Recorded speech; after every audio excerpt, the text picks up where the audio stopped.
बहुत ही सुंदर गांव था जिसमें कई लोग प्रेम और मोहब्बत से रहते थे। एक औरत बाहर से आकर बहुत बड़ा बंगला बनाकर उसमें रहने लगती है। वह औरत देखने में बहुत ही खूबसूरत थी, साथ ही दिल की भी बहुत अच्छी थी। वह गरीबों की भी मदद किया करती थी। उसका नाम सरिता था, लेकिन लोगों ने उसका नाम परी रख दिया था। पड़ोस ही में चमन नाम का एक आदमी रहता था जो बहुत ही गरीब था। उसके घर उसकी बेटी की शादी थी। चमन परी के घर जाता है। दरवाजे की कुंडी खिटखिटाता है। अरे चमन, सुबह सुबह क्या हुआ? अरे परी जी, क्या आप मेरी थोड़ी सी मदद कर सकते हैं?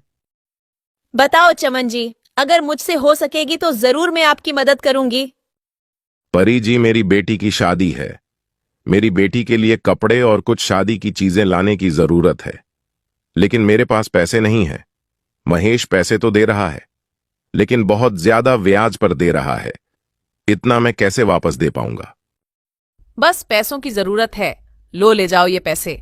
और भी जरूरत पड़े तो फिर भी ले जाना, और जब आपके पास पैसे आ जाए तो मुझे वापस कर देना। चमन पैसे लेकर अपने घर चला जाता है। परी लोगों की मदद करने में पीछे नहीं हटती थी। लोगों की भरपूर मदद किया करती थी, लेकिन एक बात में वह मदद नहीं कर पा रही थी। उसी गांव में नदी के किनारे आए दिन लाश मिला करती थी। अरे ये हो क्या रहा है? हर 2 दिन पर हमें यहाँ से लाश मिलती है।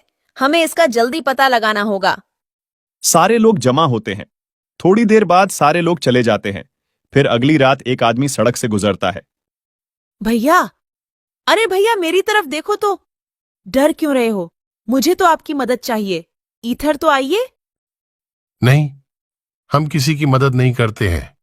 मुझे घर जाने दीजिए। अरे मुझे घर जाने दीजिए। वो आदमी चलने लगता है। एक बार तो मेरी तरफ देखिए, शायद आपका इरादा बदल जाए। नहीं, हमको नहीं देखना। हमको माफ कीजिए। मुझे जाने दो। मैंने कहा ना मेरी तरफ देखिए। समझ नहीं आता? जैसे ही वो देखता है, वो मर जाता है। हाँ हाँ हाँ हाँ, कब की रट लगा रहा था। अब तो तेरी लाश घर जाएगी। अगर एक बार मेरी तारीफ कर लेता तो मैं जिंदा छोड़ देती। उसके बाद चुड़ैल उसको नदी के किनारे डाल देती है। अगले दिन सुबह सुबह रीना रोती हुई आती है। सारे लोग जमा हो जाते हैं। क्या हुआ रीना, क्यों रो रही हो? मेरे पति महेश रात को घर नहीं आए। चलो हम उस नदी के पास जाकर देखते हैं। सारे लोग नदी के पास जाते हैं। साथ में परी भी आती है। अरे महेश को किसने मारा? मुझे तो लगता है कोई हमारे गांव को नुकसान करने के लिए ये सब कर रहा है, ताकि लोग गांव छोड़कर चले जाएं। जल्दी उसका पता लगाना होगा। अरे अब मैं छोड़ूंगा नहीं। मैं पता लगा कर रहूंगा कि यह सारा कौन कर रहा है। अगले दिन राहुल गांव के रास्ते निकलता है। तभी आवाज आती है। एक बात सुनो। सुनो भैया, क्या आप मेरी मदद कर सकते हैं? कौन है तू? इससे क्या फर्क पड़ता है कौन हूं मैं? अच्छा, तुम ही हो जो लोगों को मार डालती हो। हाँ हाँ हाँ, मैं ही हूं जो लोगों को मार रही हूं। तुम क्या कर लोगे? आज तो तुम्हारी बारी है। हा हा हा हा हा। अरे नहीं, मुझे पता नहीं था कि तुम एक चुड़ैल हो। मुझे छोड़ दो। तुम्हें लोगों के साथ जो करना है करो। मुझे छोड़ दो। अब तू जिंदा नहीं जाएगा। अभी तो बड़ा उछल रहा था, बड़ी बहादुरी दिखा रहा था। तेरी बहादुरी कहाँ गई? और तुझे मैं छोड़ दूं ताकि तू सारे लोगों को बता दे, ताकि लोग यहां आना बंद हो जाए। अरे नहीं, मैं किसी को नहीं बताऊंगा। किसी के सामने मुंह भी नहीं खोलूंगा कि लोगों को चुड़ैल मार रही है। बस मुझे जाने दो। चुड़ैल उसको भी मार डालती है और नदी के किनारे जाकर डाल देती है। सुबह जब लोग नदी के किनारे पर जाते हैं तो देखते हैं। अरे ऊपर वाले, इसने तो राहुल को भी मार डाला। क्या जरूरत थी अकेले जाने की? क्या हीरो बनने गए थे? कुछ तो करना होगा। अगर रोज रोज इस तरह चलता रहा तो पूरा गांव खाली हो जाएगा। हमें जल्दी से उसी पर निर्णय लेना होगा। हाँ, मेरी तो राय है कि सारे गांव वालों को जमा किया जाए। उसके बाद सारे गांव वालों को जमा किया जाता है। गांव के सरपंच और मुखिया और बड़े बड़े लोग जमा होते हैं। गांव का सरपंच खड़ा होता है और लोगों से कहता है, हर एक आदमी इस मामले में अपनी अपनी राय दे। हमें क्या करना होगा? सरपंच जी, मेरी राय है कि आज रात सारे लोग पूरे गांव में फैल जावे और नदी के पास भी कुछ लोग चले जाएं। लोगों को कौन मारता है सब पता चल जाएगा। लेकिन सारे लोगों को देखकर वह नहीं आएगा तो हमारा काम नहीं होगा। सरपंच जी, मेरी बात सुनो। मैं आज रात को जाऊंगा, मेरे साथ एक आदमी को और भेजो। हम दोनों मिलकर पूरी बात का पता लगाएंगे, फिर हम सुबह आपको बता देंगे। ये बात सही है। दूसरा आदमी कौन तैयार है, जल्दी बोलो। तो एक आदमी खड़ा होता है जिसका नाम प्रकाश होता है। सरपंच जी, मैं जाऊंगा। लोग अपने घरों पर चले जाते हैं। जैसे ही रात होती है तो प्रकाश और मोनू दोनों गांव से निकलकर सड़क के करीब जाते हैं। वहां से दोनों अलग अलग हो जाते हैं। जैसे ही प्रकाश थोड़ा आगे जाता है तो आवाज आती है, अरे सुनो, मेरी तरफ एक बार तो देखो। अरे चुड़ैल, तू ही लोगों को मारती है। मैं ही मारती हूँ। आज तेरी बारी है। प्रकाश फौरन वहां से दौड़ता है। प्रकाश फौरन मोनू को बुलाता है। मोनू, जल्दी मेरी तरफ आओ, यहां चुड़ैल रहती है। अरे प्रकाश, क्या हुआ? अरे भाई, देखो उधर दूर, जो अभी औरत नजर आती है वही चुड़ैल बनकर आई थी। चलो उधर जाकर देखते हैं। जैसे ही वह दोनों चुपके से देखते हैं तो प्रकाश कहता है, अरे ये तो परी है, परी।